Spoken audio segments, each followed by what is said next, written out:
Deep in the enchanted forest lives a magical and most beautiful white stallion that no one has ever seen. That is, no one but King Edward's.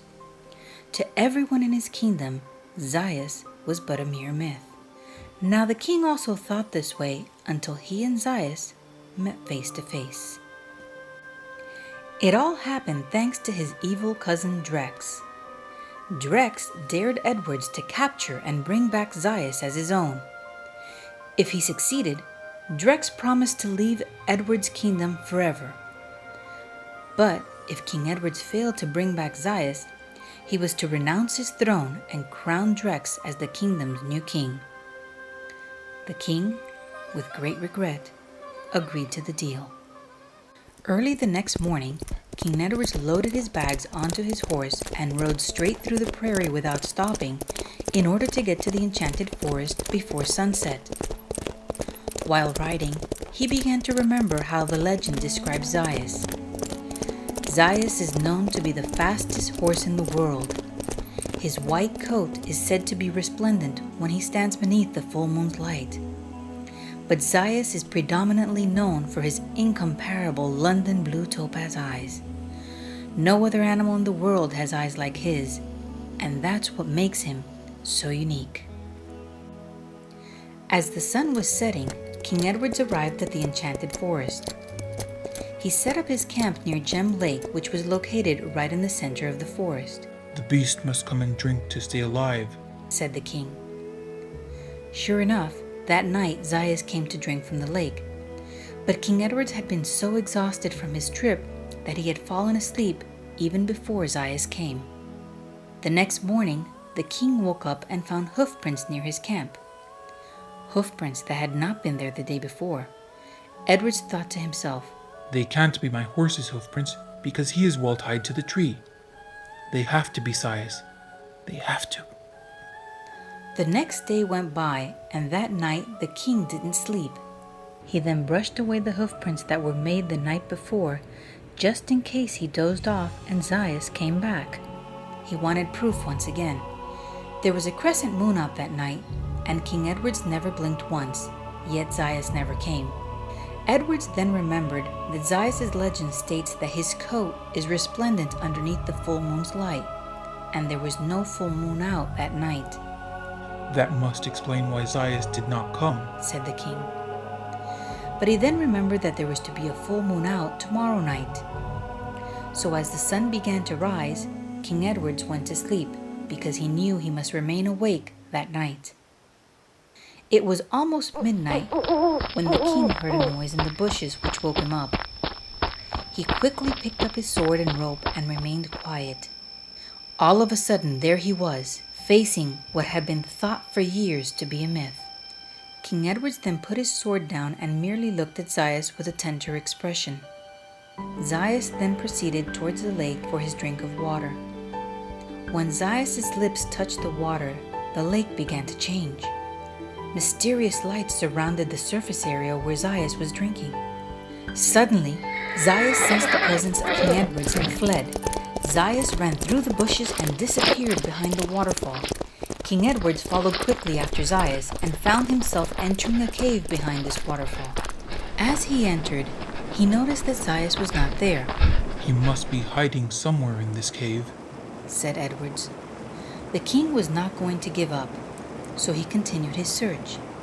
In back of the cave, he saw in a tunnel a dim light which seemed to be getting farther away. King Edward decided to follow this mysterious light and find out where it was going. All of a sudden, as the king was walking, the mysterious light disappeared. The king was still determined to find out where the light was going, so he continued his search carefully due to the darkness surrounding him. After a while, the king began to see a brighter light ahead. King Edward then quickly proceeded toward the light, only to find himself walking toward another opening of the tunnel. When King Edward reached the edge of the tunnel, he couldn't believe what his eyes were seeing. In front of him was the most beautiful and most colorful valley he had ever seen. But what amazed him more is to see that it was daylight in this valley. Suddenly, the king heard a noise. So with the rope in his hand, he began to walk cautiously, when Zias submissively came out from behind the bushes. Edwards then quickly threw his rope around Zias' neck and lassoed him without resistance, which made Zias seem as though he wanted to be captured. The king then pulled Zias toward him, wondering why this magnificent animal wasn't resisting his capture. You found me and caught me. Now take me away and promise that you will never return nor tell anyone about this valley. Zias pleaded. At first, Edwards was stunned to hear Zias talking. Yet these words that Zias spoke were also intriguing to the king. Edwards then began to suspect that there was more to Zias that the legend didn't reveal. When King Edward saw Zias looking around his valley with sadness in his eyes, he began to feel guilty about what he was going to do. What was really sad about this situation was that he had no other choice because his kingdom and people were at risk. The king began to feel as if he owed Zias an explanation for his actions, so Edwards told Zias all about the deal he had made with his cousin Drex. If I don't bring you back as proof that you are not a myth, I will lose my kingdom to Drex, and my people will suffer under his reign. I promise that no harm will come to you, but for this reason I must take you with me, said King Edwards. All of a sudden, King Edwards heard a soft galloping noise and asked, What was that? Zias stood at attention and said with anxiety, It was nothing. Come, let's go now, quickly. Nevertheless, it was too late, for two colts appeared in front of them and asked Zias, Where are you going, father? Zias looked at the two colts with distress, and then looked at King Edwards. Zias, is there something that you should have told me? The king asked with concern. To turn over for safekeeping, Zias thought it would be better to confide his life story to King Edwards rather than remaining silent. Zias told Edwards that he was part of a herd of wild horses which used to go to Gem Lake to drink water. During one full moon night, men came from all around the forest and captured the herd and took them away. Zias then explained how he and his mare Zinnia were the only two who were able to escape from the captors, how they found the tunnel in back of the cave and passed through only to find themselves entering this beautiful valley which was full of green pastures and mineral water. There was no men around, and because the valley resembled a place of eternal spring, they agreed to make it their new home. Zias also told the king that in spite of what had happened many years ago, he would never lose the faith that someday the herd would return. That's why you saw me at Gem Lake. I go there every full moon night to see if the herd has returned. Zias explained. Now that you have heard my story, I beg you, don't take my colts nor Zinnia, and promise me that you will never tell anyone about them nor this valley, pleaded Zias. There was a moment of silence which was broken when Zias said, I am ready. You can take me. I am your prisoner now.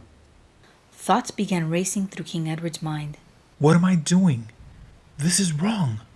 The king also began to feel ashamed and guilty of taking Zias away from his home and family. No, Zias, you are not my prisoner. I am the one who is an intruder in your domain. I've been selfish and irresponsible. My actions are inexcusable, the king said. King Edward then continued saying that he couldn't believe that he had made a bet based on the destruction of someone else's happiness. Goodbye, dear Zias. It is time for me to return to my kingdom, but before I go, promise me that you will never return to Gem Lake, for if someone should ever capture you, I shall never forgive myself, King Edward said. The king then began walking slowly, worried about what was going to happen to his people. King Edward stopped and looked at the valley one last time and said, I never thought I would lose my kingdom for a horse. And with these words, King Edward left the valley and rode off to his castle. It was midnight when King Edward arrived at his castle. He was worried and sad, yet at the same time he felt good because his conscience was clear.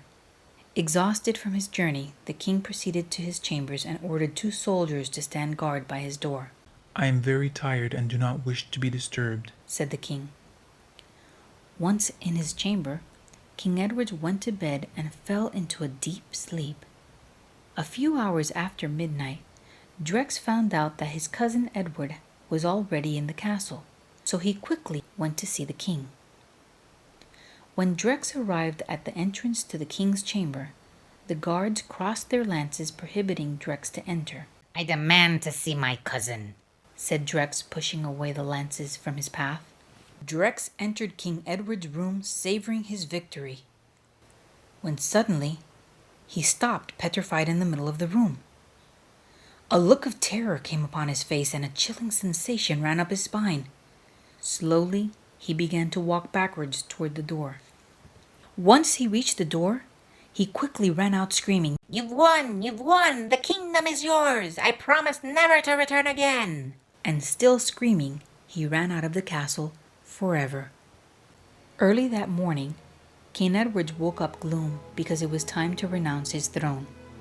So he went to his door and ordered the guards to call Drex. That's impossible, your highness, said one of the guards. Last night, Drex ran out of your chamber screaming something about that you've won and that the kingdom is still yours. He looked like a madman running out of the castle saying that he would never return again, the other guards said. Bewildered by what the guards had told him, the king slowly closed the door. When he turned around, he saw glowing hoofprints at the foot of his bed. Tears of happiness ran down the king's face, for this was the answer to the questions that were running through his mind about Drex's behavior. King Edward then, full of joy, opened his balcony doors, only to find how his kingdom now resembled Zias' paradise.